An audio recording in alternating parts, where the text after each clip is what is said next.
এখন 1 সেকেন্ড।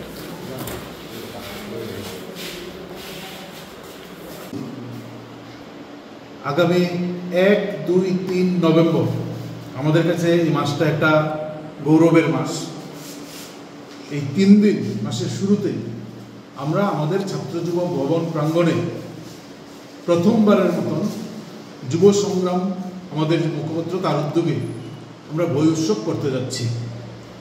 এবং আপনারা সবাই জানেন যে এই 2025 সাল এটা হচ্ছে আমাদের ডিওএফের যে পতাকা আমরা বহন করছি, যে ঐতিহ্য নিয়ে আমরা আজকের দিনেও স্বাধীনতার এই দীর্ঘ বছর পরও আমরা লড়াই করছি, এটা হচ্ছে নৌজওয়ান ভারত সভার উত্তরাধিকারী আমরা।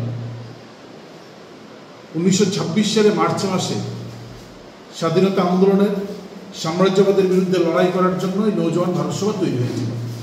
তার 100 বছর পূর্তি হতে চলছে আগামী মার্চ মাসে। এবং আগামী 3 তারিখ আমাদের সংগঠনের 46তম প্রতিষ্ঠা দিবস।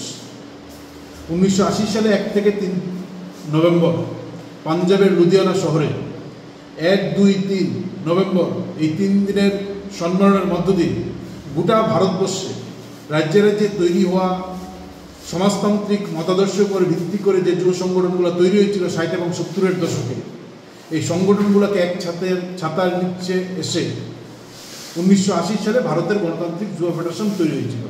তার 46 বৎসর হচ্ছে 46তম প্রতিষ্ঠা দিবস হচ্ছে নভেম্বরের 3 তারিখ।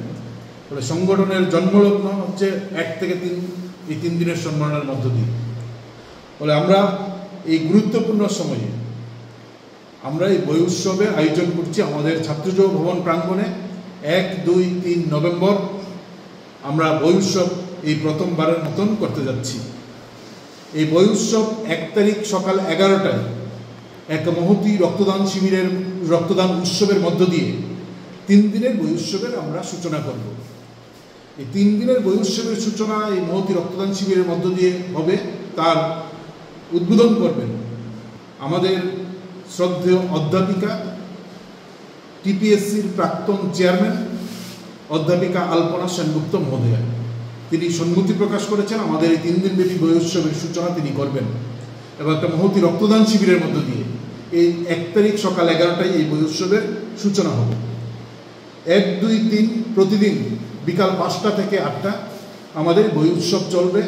বই স্টল সেখানে খোলা থাকবে, বইয়ের সাথে আড্ডা হবে, বই নিয়ে কথা হবে, বই যারা আসবেন তারা বই কিনবেন, বই নিয়ে যাবেন।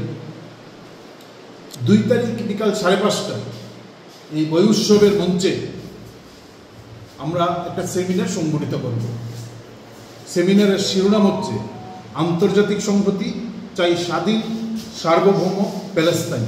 কারণ আমরা জানি গোটা দুনিয়ার মানুষ আজকে দেখছেন যে কি নৃশংস হামলা প্যালেস্তাইনের উপর, গাজার উপর সংগঠিত করছে আমেরিকার প্রত্যক্ষ মদতে ইসরায়েল।